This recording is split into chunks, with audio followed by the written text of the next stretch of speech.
नमस्कार दोस्तों, आप सबसे मेरा हाथ जोड़ करके निवेदन है, आग्रह करता हूँ। आप सबका हाल चाल मुझे आज लेने का अवसर मिला है। आप सब कैसे हैं? अगर अच्छे होंगे आप सब तो मुझे प्यार दुलार देंगे, और आप हमसे ज़्यादा आप लोग दुखी होंगे तो मुझे कैसे प्यार दुलार देंगे। तो आप लोग से यही कहूँगा कि भगवान के प्रति हमेशा ध्यान रहे। देखिए, हमारे भदोही ज़िला में एक महान व्यक्ति जो है कि सांसद जी, उनका प्रेम से मैं नाम लेता हूँ, डॉक्टर विनोद बिंद। डॉक्टर विनोद बिंद जो है हमारे भदोही के शान है, और कितना भी उनका सराहना करूं कम ही कम है। कहा गया है कभी खुशी होता है कभी गम होता है, सांसद जी का सराहना वही करते हैं जिनके दिलों के अंदर दम होता है सज्जनों। तो आइए सुनते हैं। ओहिदा में विशेषज्ञ डॉक्टर हैं और हड्डी का इलाज करते हैं, फ्री सेवा है। और उनका चंदौली में भी हॉस्पिटल है, फ्री इलाज होता है। और दशवतपुर में शिक्षा, जिनको ज्ञान कहते हैं लोग, शिक्षा जो है डॉक्टर भैया ने खुलवाया है। शिक्षा खुलवाया ये बच्चों गरीबों के लिए, अमीरों के लिए नहीं खुलवाए हैं हमारे विनोद भाई। हमारे विनोद भाई गरीबों का मसीहा हैं। और मैं विनोद भाई से आग्रह करता हूँ, हमारे खड़गपुर में रोड गड़बड़ है, मैं किच्चा में डोलते हुए नज़र आता हूँ। तो मैं अगर किच्चा में डोलूँगा तो आपको देखने में महसूस होगा कि हमारा भाई किच्चा में डोल रहा है, तो आपको खुद ही जो है अंदर से गिलानियाँ पहुँचेगा। तो हम आपके छोटे भाई हैं, आप हमारे बड़े भाई हैं, आपके चरणों में मैं 100 बार नमन करते हुए नज़र आ रहा हूँ। आप मुझे आशीर्वाद दें, अपना प्यार दें, दुलार दें। और आइए, भैया से अनुरोध करूँगा कि भैया आप एक मेरा गाना सुने। आपके ऊपर मैं गाना बनाया हूँ। अगर गरीबी झेलते हुए मैं म्यूजिक पर नहीं गा पाया, नहीं तो आपका मैं ट्रैक पे गाना गाया होता। यही जान लीजिए भैया, और कुछ नहीं कर रहे हैं। आप अपनी गाना सुनिए, आपके ऊपर मैं बहुत खुश हूँ। कहा गया है जा पर कृपा राम कई होई, ता पर कृपा करें सब कोई।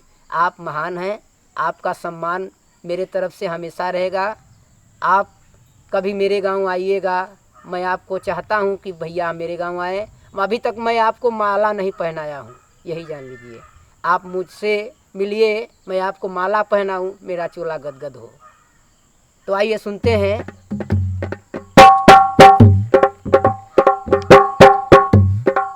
डॉक्टर विनोद बिंद भैया हिलवले सारा जिला हो,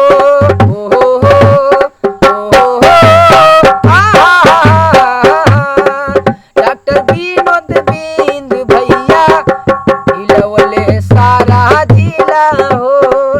फ्री में हॉस्पिटल बा चंदौली जिला हो, फ्री में हॉस्पिटल चलाता चंदौली जिला हो। माँ पानी निधा माँ पानी सारे गा, माँ पानी पानी सा पानी सा। डॉक्टर विनोद बिंद भैया हिलवले सारा जिला हो, डॉक्टर विनोद भैया हिलवले सारा जिला हो। बिंद समाज के हौवे शान हो, भदोही के मसीहा बड़े हमें ना अभिमान हो। ए हो भदोही के मसीहा बड़े हमें ना अभिमान हो। केतना विरोधियन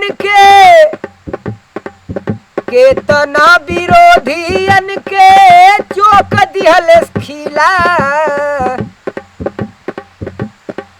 डॉक्टर विनोद बिंद भैया मोर हिलवले बाड़े जिला, डॉक्टर विनोद बिंद मोर भैया हिलवले बाड़े जिला।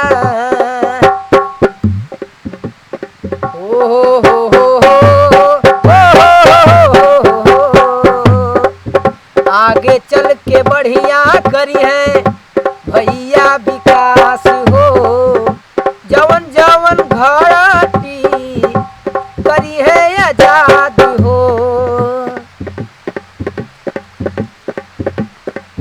मशहूर बाटे भदोही जिला, मशहूर बाटे भदोही जिला।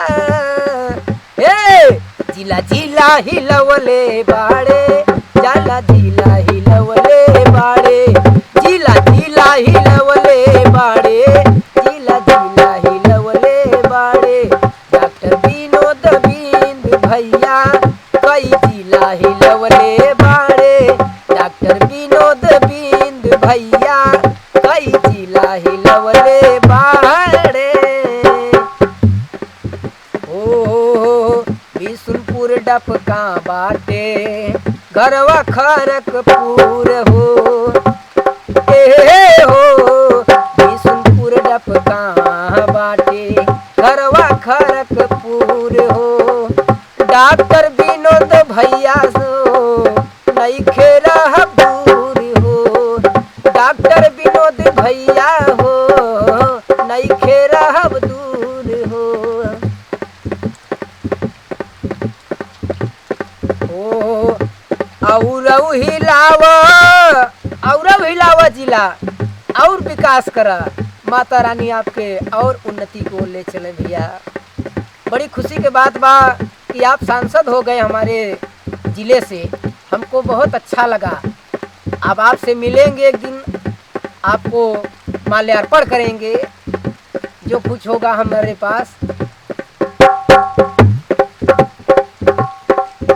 ओ इलाहाबाद हिल गईल, हिला वाराणसी जिला, डॉक्टर विनोद बिंद भैया हिलवले जिला जिला, डॉक्टर विनोद बिंद भैया हिलवले जिला जिला। रसिया राहुल किनी है अपने बाद पीला, रसिया राहुल गेरुआ पहनी है पीला। डॉक्टर विनोद बिंद भैया, डॉक्टर विनोद बिंद भैया हिलवले जिला जिला, डॉक्टर विनोद बिंद भैया हिलवले जिला जिला। धन्यवाद। गीत अच्छा लगी तो आप सब लाइक सब्सक्राइब कमेंट जरूर करब।